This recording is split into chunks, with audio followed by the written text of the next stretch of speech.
ازيكم عاملين ايه؟ يا رب تكونوا كويسين وبخير وبصحه كويسه دايما يا رب. النهارده انا بقى جاي لكم فيديو جديد. حطيلي لايك واشتركي معايا في القناه لو لسه مش مشتركه، ويلا بينا نبدا الفيديو. كليكت تاني يوم يا جماعه، النهارده تاني يوم، بس انا ما قدرتش بصراحه اصور قبل الفطار. انا بصور لكم بعد الفطار. بصوا المطبخ شكله عامل ازاي. طبعا بعد الفطار بقى على الطبخ بقى على الكلام ده كله. وانا ما عملتش حاجات كتير النهارده لان كان في اكل من امبارح، فكملنا من امبارح وعملنا النهارده. فيلا بينا بقى كده نكمل الفيديو بتاع النهارده ونشوف هنعمل ايه وهننضف المطبخ ده كله ازاي. بس اعمل ازاي؟ شفت لكم قبل كده يا جماعه المواعين بتولد. المواعين بتولد يا جماعه، المواعين بتفقس. المطبخ يبقى لسه متنضف وبص الاقيه راح اتبهدل تاني. فانا دلوقتي بقى هنضفه كده وهرجع لكم تاني. ادي المطبخ بعد ما روقته خلصته ونضفته.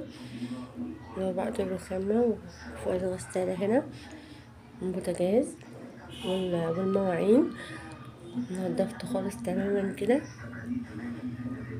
كده بقى خلصنا اول جزء، فاضل بقى بقية الشقة. لسه بقى هنكمل، وهنزل اجيب برضو شوية حاجات دلوقتي. بفكر لسه اعمل بكرة ان شاء الله ورق عنب، فهجيب حاجته من دلوقتي وابدا اعمل فيه من دلوقتي، لان المحشي بياخد وقت، بياخد مجهود كتير، فهبدا اعمل حاجته من دلوقتي. يلا بقى بينا نشوف هنعمل ايه. بصوا بقى جينا للصالة هنا، برضو الصالة محتاجة ترويق كده، وفي غسيل عايز يتطبق ويتشال في الدولاب. فهروق كده الصالة هنا اهي، كلها كده محتاجة ترويق. هواها برضو هرجع لكم تاني. هي دي الصالة بعد ما اتروقت، ولسه هنطبق الغسيل. بس احنا روقنا الارض وروقنا الانتريه كده، فاضل بقى الغسيل هيتطبق. بصوا الغسيل بعد ما طبقته، هو اكتريته كان هدوم الولاد يعني، فانا شلتها في اوضتهم لان اوضتهم جنب البلكونه على طول اهو. انا شلت هدومهم هم الاول، فدي بقى بقيه الهدوم وهشيلهم بقى دلوقتي في الدولاب، وهنرجع بقى نكمل معاكم بقيه الروتين تاني. خلاص انا كده شلت الغسيل اهو. كده بقت الصالة الجزء اللي فوق المستوى دوت متروق، ودول بقى الجزء اللي تحت المستوى دوت هو اللي محتاج ترويق تاني. ان انا مروقاه قبل الفطار اصلا، بس هو محتاج ترويق تاني. يلا بقى بينا نروقه كده وهرجع لكم تاني. بس لو وصلتوا لحد هنا في الفيديو متنسوش تعملوا لايك، ولو مش مشتركين في القناه تشتركوا في القناه. وادي الصاله بعد ما روقناها، شلت الحاجات اللي كانت في الارض، شلت الحافظه اللي في الارض ونفضتها ومسحتها مكانها، وروقت الركنه كده وهنا كمان، وظبطتها كده ونضفت الدنيا هنا. وبعد كده ايه، رحت فرشتها تاني. يلا بقى بينا نكمل نشوف هنعمل ايه تاني دلوقتي. بصوا انا هلبس بقى الاسدال ده دلوقتي عشان هنزل هروح السوق. هجيب حاجة المحشي. انا عندي اكترية الحاجة هنا في البيت، عندي الرز والتوابل والصلصة والطماطم وكله عندي هنا في البيت. هو فاضل بس الحاجة اللي هتتحشي، هي دي بس اللي انا هجيبها من بره دلوقتي. يعني مثلا كروم، بتنجان، ورق عنب كده، الحاجة اللي هي اللي هتتحشي هي دي اللي فاضلالي. فانا دلوقتي هلبس وهنزل اجيب الحاجة، وطبعا لما اجي من بره هوريكم بقى انا جبت ايه علشان هتشوفوا المحشي وانا بعمله. استنوني بقى لحد لما اجيلكم. بص بقى انا لسه جايه من بره. رحت جبت ورق عنب، وجبت فلفل الوان، وجبت احمر، وجبت اصفر بس هو في الشنطه من تحت اهو. جبت ليمون عشان ورق العنب بيحب الليمون، وجبت اصفر، جبت فلفل اصفر يعني، وفلفل احمر، وجبت الورق عنب. بس ما جبتش الخضره، ما جبتش كرنب، ما جبتش اي حاجه. المطره مطرت عليا، المطره عملت معايا الصح. انا عايزه اقول لكم يعني ده احنا بالليل يعني مش بالنهار والله العظيم. ونطرت جامد جدا، مع ان انا نازله من البيت ما كانتش بتمطر ولا حاجه يعني. بس نطرت شويه كده على خفيف قوي زي ندعت كده. فانا لما سكتت رحت نزلت فشويه بقى وانا في السوق كده وبشتري في الحاجه ولسه ما جبتش بقيه الحاجه، لقيتها قعدت تمطر وشدت جامد بقى، اللي هي مطره جامده جدا بقت تخبطنا في دماغنا جامد يعني. وما عرفتش اجيب بقيه الحاجه. فبدل ما انا كنت هعمل المحشي النهارده بالليل واسويه الصبح ان شاء الله، لا انا جبت الحاجه كده جزء من الحاجه، وبكره الصبح باذن الله حين ربنا كده هجيب بقى الخضره، هي اللي فاضلالي الخضره، ومثلا كرنبايه او بتنجان اي حاجه تبقى جنب ورق العنب. هعملهم بقى الصبح ان شاء الله بعد ما اجيب بقيه الحاجه. المهم بقى دلوقتي لو انتوا بتشوفوني لحد هنا في الفيديو متنسوش اللايك والاشتراك في القناه لو لسه مش مشتركين. اهم حاجه اللايك يا جماعه، بالله عليكم بالله عليكم اهم حاجه اللايك، لكل اللي بيشوف الفيديو اهم حاجه اللايك. دلوقتي بقى انا اقول لكم بقى تصبحوا على خير، لاني انا يعني هاكل لي لقمه كده واخش انام لي ساعه قبل السحور، لان انا فاصله مش قادره دماغي وجعاني. هقفل بقى معاكم كده واقول لكم تصبحوا على خير واقول لكم على السلامه، وان شاء الله الفيديو بتاع بكره باذن الله اصوره لكم من اوله. ومع السلامه.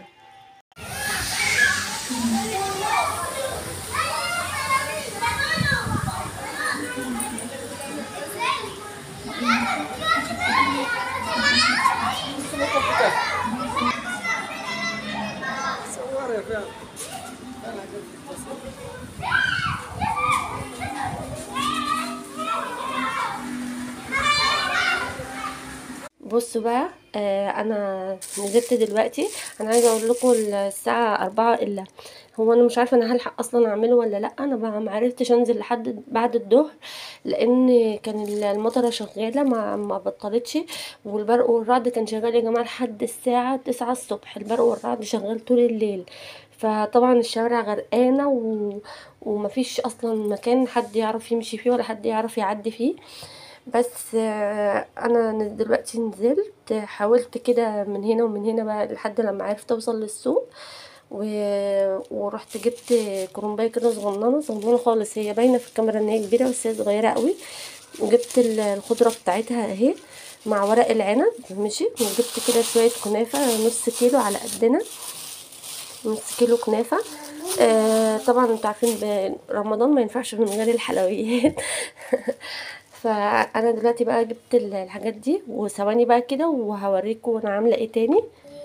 انا حاطه حله هي فيها ميه على النار وكل حاجه جاهزه، بس هو فاضل سليق الكرنب وورق العنب وحشيهم بس كل حاجه تانية جاهزه، يعني التسبيكه والحاجات ديت جاهزه. فانا الميه قربت تغلي اهي، لو باينه لكم هي داخله على الغليان اهي.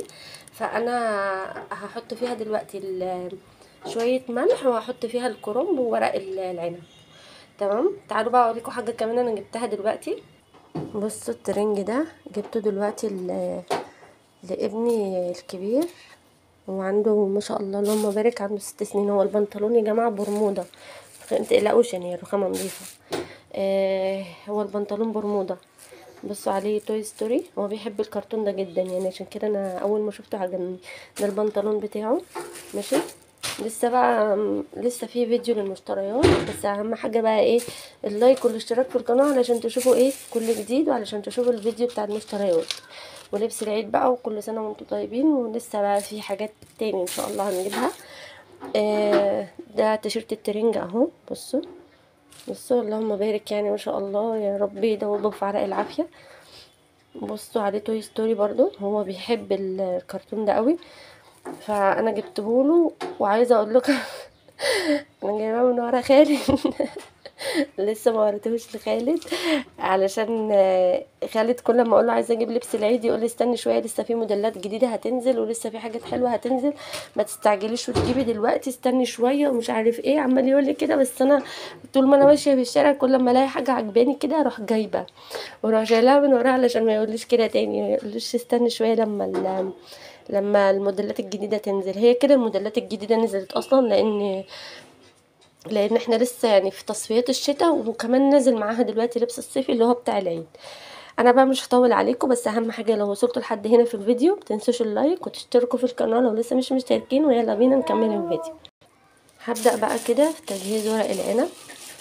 هطلعه من الشنطه. انا مش جايبه ورق عنب كتير على فكره، انا جايبه تقريبا نص كيلو، مش كتير يعني، علشان انا بس اللي باكله اساسا، فكمان مش هعمله كله لان انا بس اللي باكله، لا ولا خالد بياكله ولا العيال بياكلوه. خالد بيقولي ده ورق شجر يعني ده ورق شجر فانا مش جايبه كميه كبيره، وجايبه بس فلفلايه حمراء وفلفلايه صفراء، لان لما بيقعد في التلاجة بيدبل وبيبوظ وطعمه بيتغير. وجبت كده شويه ليمون كده قد ربع كيلو ليمون، برضو مش كتير عشان لما بيقعد في التلاجة بيبوظ، لان انا ما بستهلكوش كتير، فانا بجيب على قد ايه يعني كام يوم كده، يعني مثلا السلطه الحاجات دي فبجيب كل كام يوم كده على قد استهلاك كام يوم، علشان ما يقعدش ويبوظ، لان حرام يعني الحاجه غاليه. فانا دلوقتي بقى هطلع الحاجات دي، ومش عايزه بقى ادخل لكم على الفيديو بتاع النهارده علشان ايه ما احرق لكوش بقى المفاجاه بتاعه المحشي الجامد جدا ده. ف لحد دلوقتي بقى كده هقول لكم مع السلامه وتعالوا بقى للفيديو الجديد. ماشي، هو كده ده الفيديو بتاع تاني يوم رمضان. تعالوا بقى للفيديو بتاع تالت يوم رمضان، ومستمرين معاكم ان شاء الله لحد اخر يوم رمضان، لحد العيد باذن الله نفضل نعمل فيديوهات كل يوم باذن الله. يلا بقى بينا، واقول لكم دلوقتي مع السلامه.